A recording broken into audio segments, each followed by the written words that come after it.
ஓம் நம சிவாய. காசியை விட மேலான ஸ்தலமானது ஸ்ரீ காசி என்று சொல்லக்கூடிய சீர்காழி.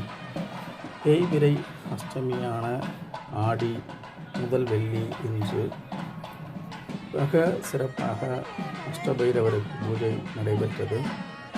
தர்மபுர ஆதீனம் மடாதிபதி அவர்கள் வந்து இந்த விழாவினை மிகவும் சிறப்பித்துள்ளார். அது மட்டுமில்லாமல் இந்த கோயிலுக்கு ஒரு முறை செல்பவர்கள் 11 முறை திருக்கயிலாயம் சென்ற பலனை பெறுகிறார்கள். லட்சுமி தேவியினுடைய முழுமையான அனுகிரகம் உள்ள ஒரு கோயில். நரசிம்ம அவதாரத்தில் நரசிம்மரை வதம் செய்த சிவபெருமான் நரசிம்மருடைய உடலை சட்டையாக அணிந்து கொண்டதால் சட்டைநாதர் என்று பெயர் பெற்றார். இந்த கோயிலுக்கு வந்து லட்சுமி தேவி அமர்ந்து தவம் செய்து தன்னுடைய கணவனான நாராயணனை திரும்ப பெற்றதாக ஐதீக புராணம்.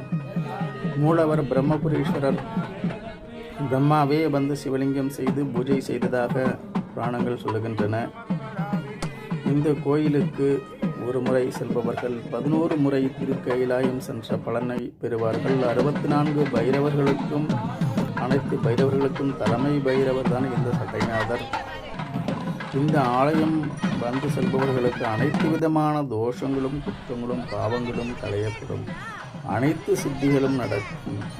சகல காரியங்களும் வெற்றிப்படும். சகல விதமான செல்வ செழிப்புகளும் கூடும். நினைத்தது நடக்கும். ஓம் நம சிவாய. ஓம் நம சிவாய. ஓம் நம